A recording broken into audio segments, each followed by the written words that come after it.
Okay, so seems like things are getting a bit crazy, things are heating up a bit, and I don't want to have this as like some kind of warning or anything, although pay attention because this could affect you. So as we've seen, things are heating up, they're advancing and speeding up their agendas and moving faster than they have done before, especially in the last year. Now why is that?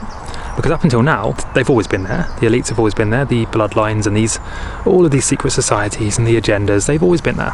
So why now are they speeding up and trying to fit everything in at lightning speeds? Well, in my opinion, it's to do with information. So the way they control the world has been through perception. By controlling the information we see and hear, they control what we perceive as happening, as reality. What happened not so long ago, a few decades ago, is the internet happened. And with the internet came the free flow of information. They needed this to push out their propaganda in ways they've never been able to do before. They needed the internet. But it's a double-edged sword, because with the internet comes well, videos like this and other alternative media and news sources where people actually expose things and show you information that you haven't been getting. And this has absolutely exploded.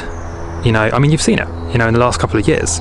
People who had no idea previously about any of this stuff, who had no idea that the institutions that kind of rule over us did not have our best interest at heart. People had no idea about these connections and the nature of reality and what's really going on.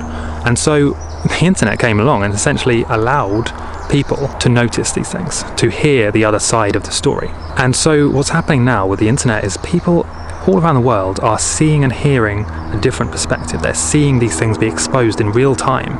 You'll see a headline come out, and then within 5 to 10 minutes you will have somebody, or maybe in an hour or so, there'll be many people debunking and disproving the current narrative. And then of course 6 months, 1 year later, it officially comes out and they say, oh yeah, actually we were wrong about that. And those people that were labelled conspiracy theorists when it first came out, they were actually right. But of course they won't tell you that for however long, 6 months, 1 year, sometimes never. And so in my opinion, one of two things is going to happen now, okay? They either go even faster and double down and impose some kind of China-like firewall where they censor at the hard and software level, they blanket censor all the information and alternative sources. And the only way they could orchestrate that would be a supposed cyber attack, which they've already been planting the seeds for that. How that would look is they would say, oh look, there's a cyber attack. We've brought the internet back up, but there's a catch.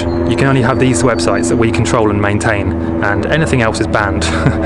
That's one way they could do it. And the other thing that could happen, which is what I think is going to be what happens, is that the internet actually frees us all. And through sharing this information and exposing these things, we have something of a great awakening, some kind of ascending awakening energy where the ordinary person suddenly sees things for what they really are. They see through the illusion, and better systems, better governments and better frameworks are put together that actually have our best interests at heart and don't rely on these corrupt elites at the very top consolidating the power and deciding what we do. One of those two things will happen.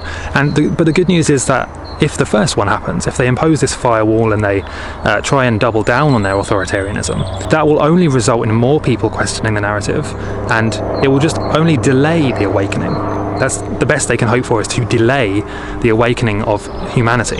They can slow it down, but they can't stop it, because I mean, like you and me, for example, we're talking about the alternative point of view, and you're questioning things, and you know, we're able to see through the veil, through the illusions that they're trying to get us trapped under.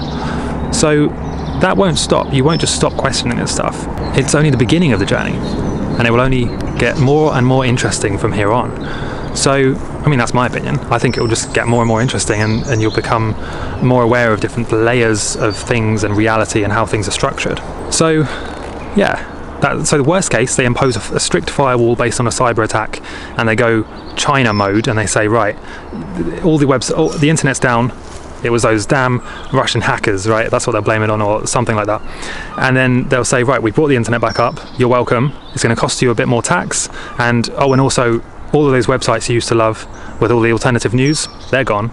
But what is here is these government-approved, like cyber-secure websites, and you can bet CNN will be there. You can bet the government's main the fourth arm of the government, the media branch, will be there, but nothing else. That's one option, okay?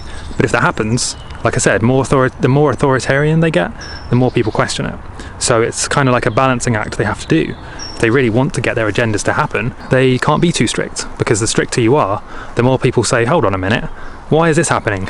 Like they did with COVID stuff, right? And they start to question it and go against it and defy it. And then, so yeah, both paths lead to an awakening. I don't see how it could happen any other way. Mathematically, I've done research into this. I don't see how this situation could happen any other way. There are hundreds of millions of people awake and who see right through the illusions, and who every day are researching things, critically thinking, sharing ideas, making channels like this one, sharing videos, talking to their friends. It's going to become exponential. I really don't see it happening any other way. The only way, literally the only way they could slow it down, and that's the best they can do, is to slow it down, is to turn off the internet, to pull the plug. But that's also a double-edged sword, like I said, because if they turn the internet off, how are they going to brainwash you with propaganda? How are they going to send you constant reminders on Twitter, on Facebook, and like, oh, this is what the fact checker says, this is what we want you to think about this. They can't do that without the internet, so they need it too. So they're kind of screwed in that way. Anyway, let me know what you think about that, and that's it for now.